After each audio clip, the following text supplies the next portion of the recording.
Hello friends, welcome to our channel Fanta reactions. दोस्तों, मेरा नाम अली हैदर है और मैं हूं पाकिस्तान से। मेरा नाम वक्कार है। मेरा नाम अली रजा है। असल में हम तीनों पाकिस्तान से हैं। तो आज की वीडियो का टाइटल है doctor B R Ambedkar case study by doctor Vivek Bindra. है भाई, नाम ही इनका ऐसा है ना, मतलब पता चल जाता है कि आज क्या होने वाला है।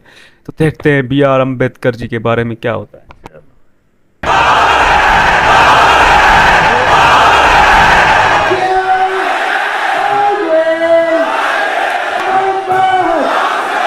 ये आपका फिर से स्वागत है। मैं Vivek Bindra, motivation speaker, leadership consultant और बिजनेस कोच। आज बात करूंगा एक महान व्यक्ति के विषय में। सन 1891 में रत्नागिरी नाम का स्थान, महाराष्ट्र की वो भूमि जहां जन्म हुआ किसका? एक प्रोफाउंड पावरफुल दलित लीडर का, एक ऐसे शक्तिशाली पॉलिटिशियन, वुमेन इमेंसिपेटर, एक इकोनॉमिस्ट, एक प्रोलिफिक राइटर, एक थियोरिस्ट, एक ऐसे महान व्यक्ति जो कि बुद्धिज्म का रिवाइवलिस्ट भी था, ह्यूमन राइट प्रोफाउंडर और eminent scholar, razor sharp intelligence. नाम था इनका डॉक्टर भीमराव रामजी अंबेडकर। छोटी उम्र में ही ये रत्नागिरी से सत्तारा नाम के स्थान, महाराष्ट्र के अंदर जो पुणे के नजदीक है, वहां शिफ्ट हो गए। इनकी माता का देहांत हो गया था छोटी उम्र में। बचपन से ही बड़ी मतलब दिल को दहला देने वाली, दुखी कर देने वाली, एक बच्चे को आतंकित, पीड़ित कर देने वाली, तंग करने वाली, परेशान करने वाली कठिनाइयों के दौर से ये गुजरे। छोटे थे, पढ़ना चाहते थे, इनके अपने पिता से बहुत रिक्वेस्ट करते थे, लेकिन क्योंकि दलित समाज में, एक महार जात में इनका जन्म हुआ, तो कोई इनको पढ़ने की सुविधा नहीं थी। वहां पे आम बच्चों के साथ इनको पढ़ने नहीं दिया जाता था। पिता ने इनको बड़ी किसी तरह जुगाड़ लगा करके किसी वहां नजदीक के स्कूल में एडमिशन कराया, तो उसको बैठने नहीं दिया गया। बोला बाहर बैठ के पढ़ेगा। सोचो, छोटा बच्चा, उसको बाहर बैठा के, अच्छा पढ़ाई में इतनी रुचि कि बाहर बैठ के इतना ध्यान से पढ़ता है। एक बार मास्टर ने इनको बोला, इधर आओ, ये ब्लैक बोर्ड पे सवाल तो सॉल्व करके दिखाओ। अच्छा, ये ब्लैक बोर्ड पे सवाल सॉल्व करने गया तो अचानक बच्चे चिल्लाए, मास्टर जी नीची जाति का है। और इतना ही नहीं, बच्चे चिल्ला के भागने लगे ब्लैक बोर्ड की तरफ। ये हैरान हुआ क्यों भागे, तभी देखा सारे बच्चों ने अपने अपने टिफिन उठाए, वहां से उठा के पीछे करने लगे, धक्का मारने लगे। क्यों? उनको डर था इसकी परछाई से इनका खाना अपवित्र ना हो जाए। ऐसे कई छोटे धक्के इसको लगी। पानी एक बार कुएं से क्या पी लिया, इतनी मार पड़ी इसको, इतना फिजिक, एक छोटे बच्चे को सहनी पड़ी इतनी मार। एक बार रिक्शे वाले ने रिक्शा से उतार दिया। बोला तू नहीं बैठेगा रिक्शे में। क्यों? क्योंकि रिक्शे वाले को बीच में पता लगा कि ये नीची जाति का है। और उसके बाद उससे बोला तुझसे डबल पैसा लूंगा, और फिर रिक्शा भी अब तू चलाएगा। वो नीचे चलने लगा, रिक्शा भी। जानते हैं उस समय केवल छूने से नहीं, परछाई तक से दिक्कत थी इनकी। और परछाई तो छोड़िए, इनकी आवाज सुनने से भी लोग सोचते थे कि अपवित्र हो जाए। ये जो आवाज से अपवित्र, परछाई से अपवित्र, छूने से अपवित्र, ये दर्द जो उनको सहना पड़ा, ये दर्द इनकी जिंदगी में बहुत बड़ा रोल प्ले किया आगे चल के इनकी लीडरशिप को बिल्ड करने में।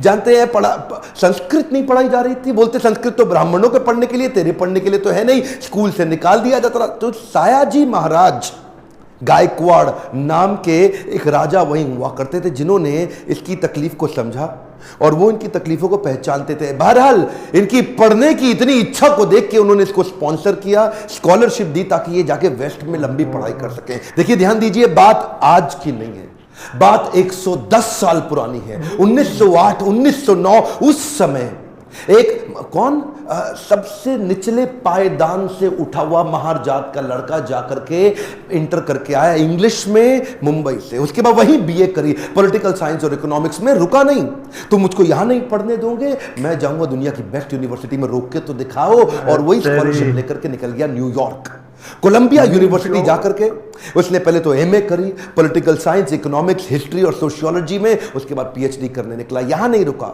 लंदन स्कूल ऑफ इकोनॉमिक्स चला गया। लंदन स्कूल ऑफ इकोनॉमिक्स जाके वहां एमएससी किया, उसके बाद लॉ की पढ़ाई किया, फिर उसके बाद डॉक्टरेट किया, किताब के ऊपर अपनी थीसिस लिखी। ये वही किताब थी जिसके ऊपर आगे जाकर के रिजर्व बैंक ऑफ इंडिया को बनाया गया। महाराजा और बड़ौदा से उनका प्रेम इतना था ना, वो जो सायाजी गायकवाड़ जिन्होंने इनको स्कॉलरशिप दिया था, पढ़ने में इनकी मदद करी थी, दुनिया भर में पढ़ के उनका प्रेम भूले नहीं, वापस उनके पास आ गए। बोला आप दुनिया भर में पढ़ के आए हूं, आपकी सेवा में आना चाहता हूं। तो उनको मिलिट्री सेक्रेटरी की नौकरी दे दी गई, और उस समय ये नौकरी बड़ी मानी जाती थी। अब ये बड़ी पदवी पे तो आ गए थे, लेकिन वो छुआछूत ने इनका पीछा थोड़ी छोड़ा।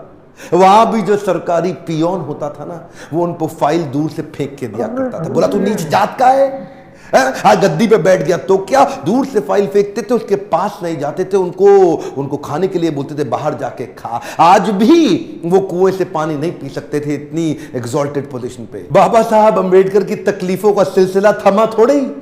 अभी तो रमाबाई जिनसे उनका विवाह हुआ था, उनके साथ उनकी 5 संतानें हुई, लेकिन 4 संतानें एक के बाद एक इलाज की सुविधा ठीक से ना मिल पाने के कारण उनके जीवन से चलती चली गई। 4 बच्चों का देहांत हुआ, 1 बच्चा बचा, लेकिन पत्नी भी आगे चल के लंबा साथ नहीं दे पाई, वो भी लंबी बीमारी के चलते उनका भी देहांत हो गया।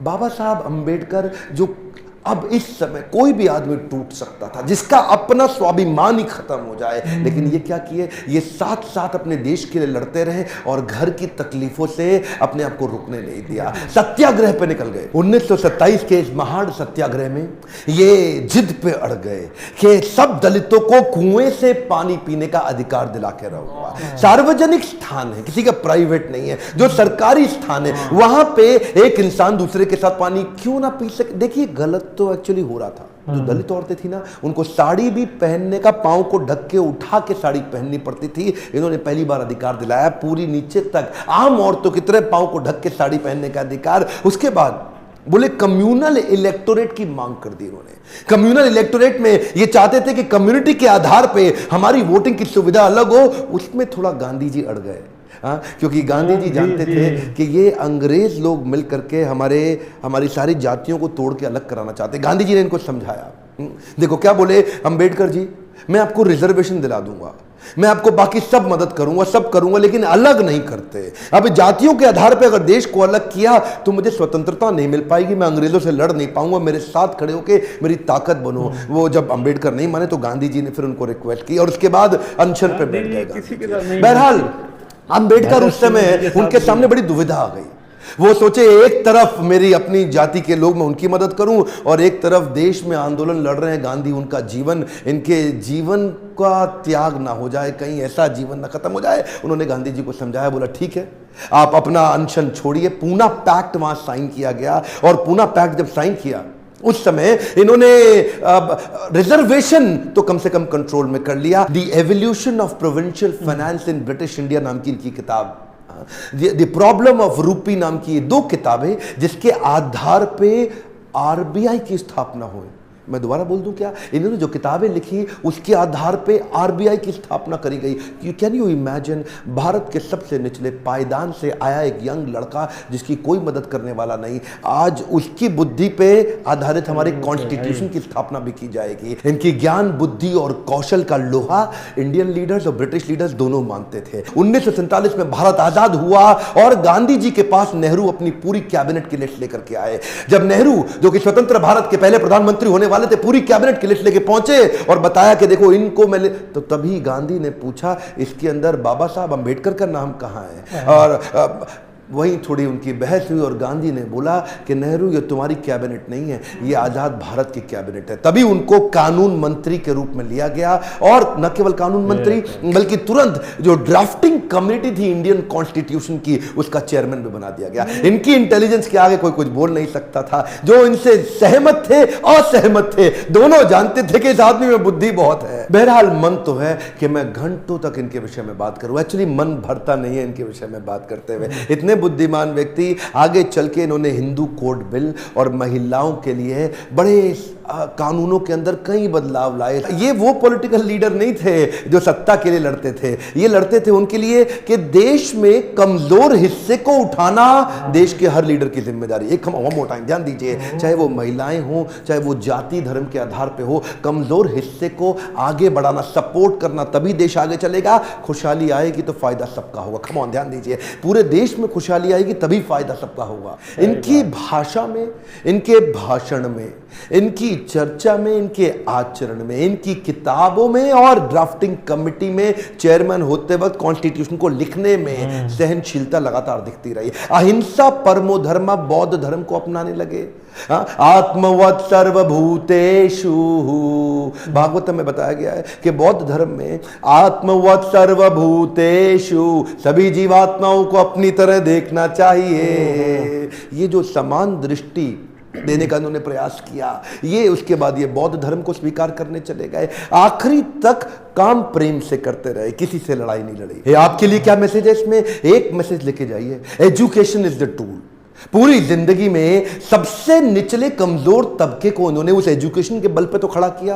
ये लगातार जो पढ़ते रहे लोग इनके सामने चुप, इनकी एजुकेशन के चलते तो हो जाते थे। कोलंबिया यूनिवर्सिटी आगे चल के इनको number 1 scholar in the world की उपाधि से नवाजा गया।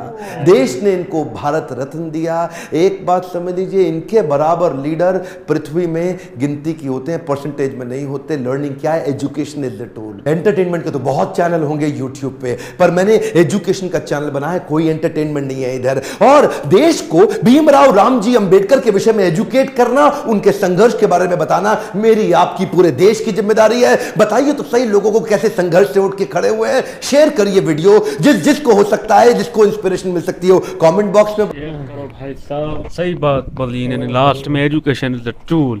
और इन्होंने ये भी बोला, ये डॉक्टर साहब मतलब बाबा साहेब अम्बेडकर जी, मतलब यार बचपन से जो इनको टॉर्चर किया गया, इतना टॉर्चर किया गया। मैं समझता हूँ आज के दौर में अगर कोई इस तरह का टॉर्चर हो ना, बंदा सुसाइड कर ले।